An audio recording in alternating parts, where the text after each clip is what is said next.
see if I can figure the tape out. Woo woo. Okay. And so thank you so much for joining our inaugural Survive and Thrive series. We're certainly hoping that Thrive is going to be more of the picture than Survive, but it has been a crazy couple of years. So we're all in this together. I'm going to do this call every week at 10:30. If you can't join us, then go ahead and register and we'll send you the recording so that we can all learn together. I thought if we did it on Fridays, then you'd have the recording over the weekend while you're driving around helping our clients get under contracts. Click on the thumbnail over there.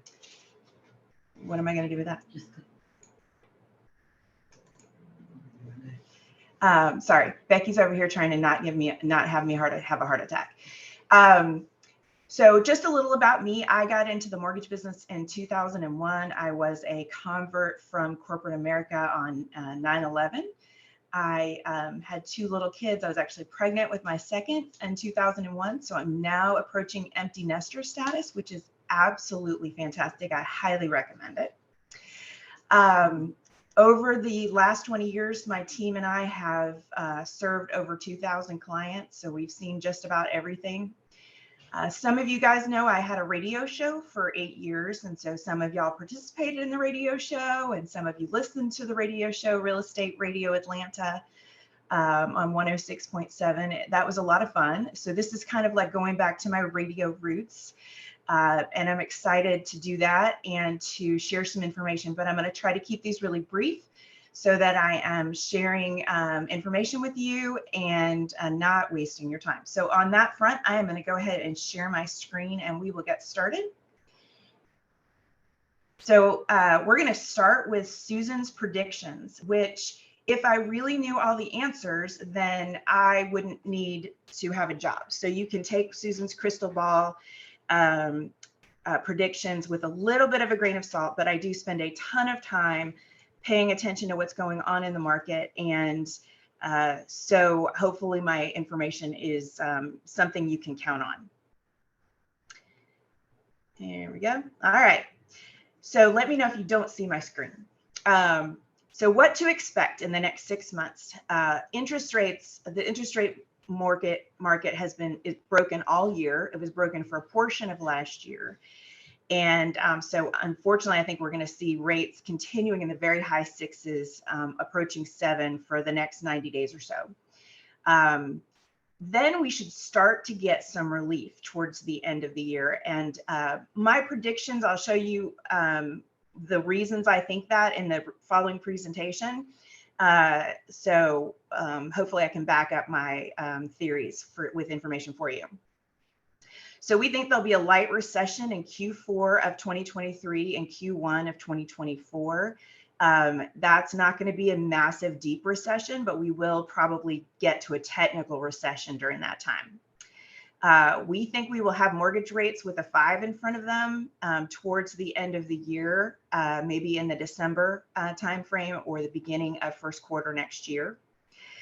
If you watch the Fed minutes this week, the Fed said that we would have 2 more rate hikes in 2023.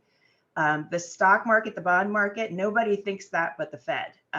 We don't think that that will materialize because we think that if you look at the information that's going to be coming out and the trends, we don't think that they will have a reason to raise rates. Now, of course, the Fed doesn't necessarily need to listen to me, so we shall see, but that's my prediction. One of the reasons that that is the case is because, a year ago at this time, inflation was at 9%, and the inflation rates that came out today, this week, were in 4% range, and we think they're going to be 4 or lower. I think we'll see even inflation in the 3s sometime before the end of 2023. So it's going to be hard for the Fed to continue to jack up rates with inflation coming down. When rates do dip, though, we're going to be in a frenzy of overbidding and cash offers again.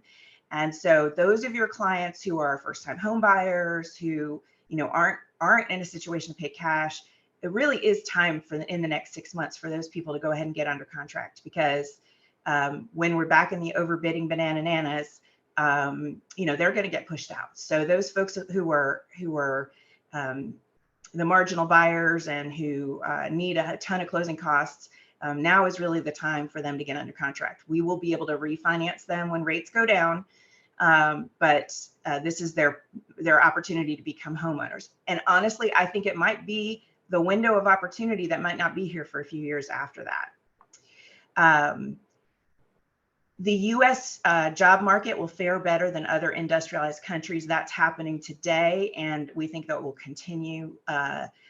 And the job market will be strong, but you will see a mild pullback. I don't think you're going to see a drop in jobs created. I think you're going to still see positive job growth, but it's going to pull back a good bit over the remainder of the year. It won't be nearly as dramatic as it has been. And housing prices will continue to go up. I see nothing that indicates we are going to have a crash.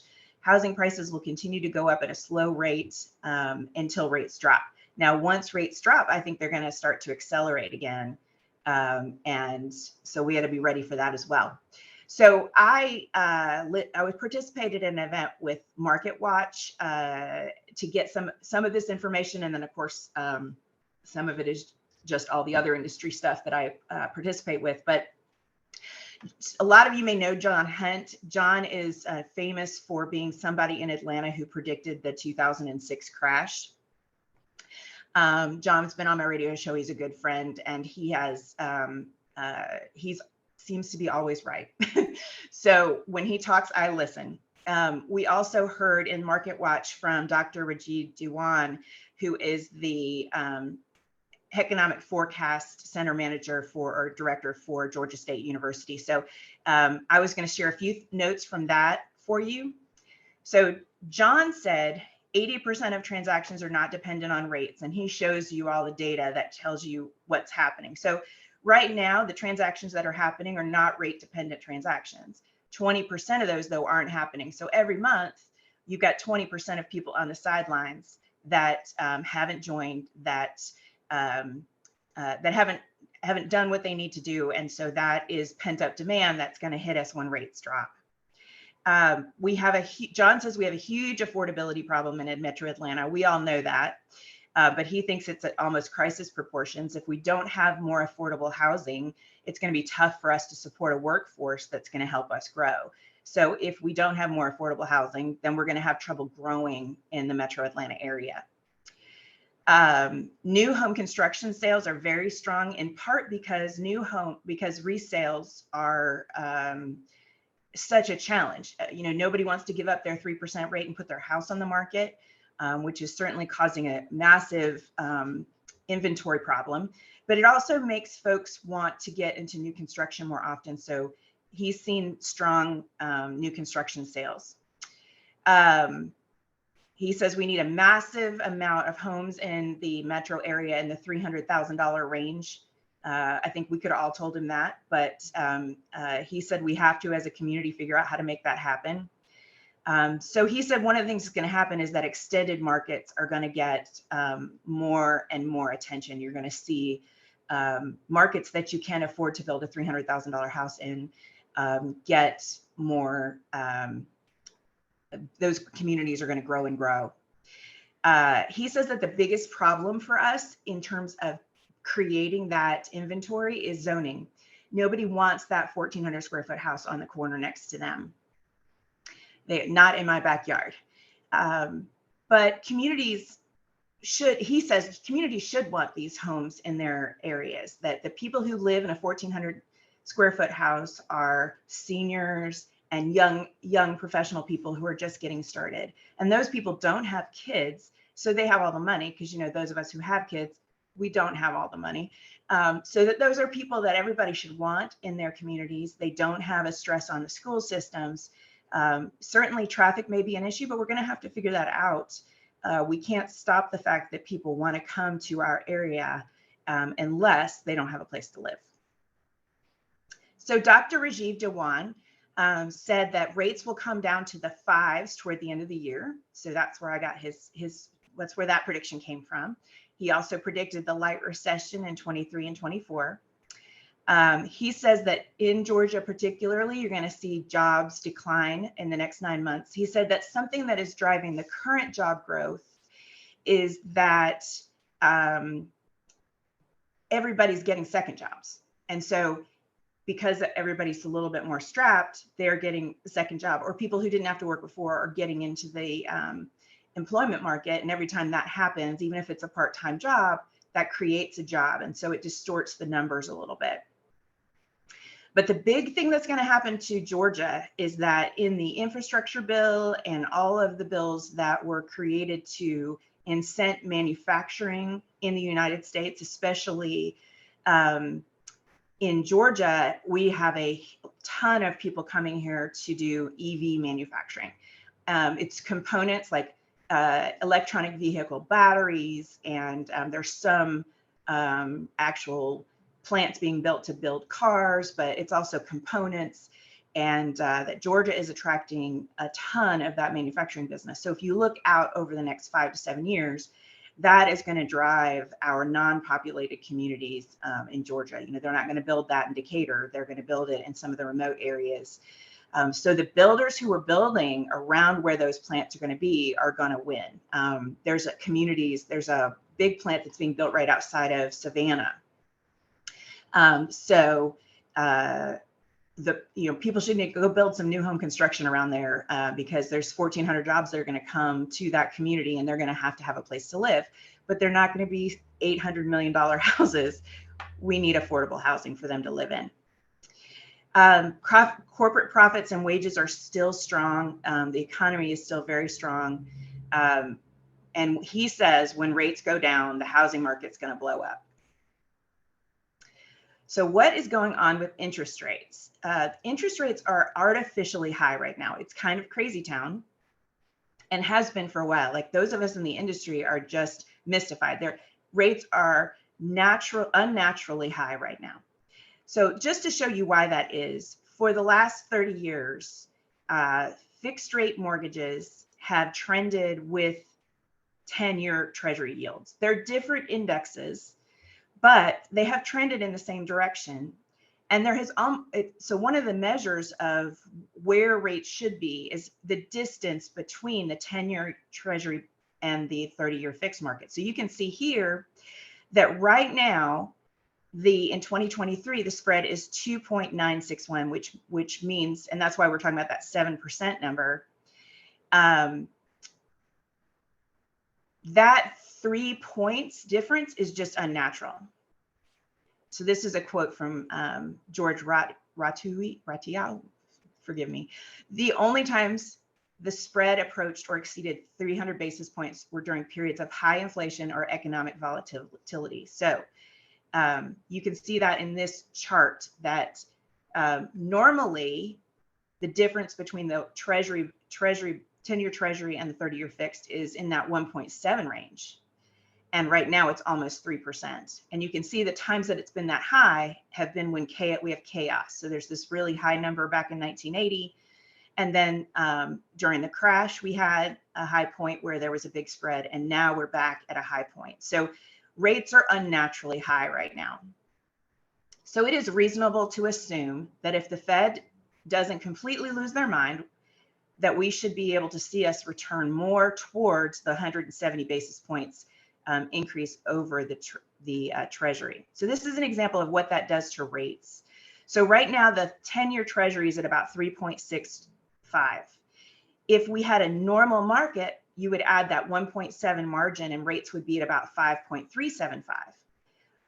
Unfortunately, what's going on right now is that 3.625 has added 3 points. So the current market is at 6.875, unnaturally high.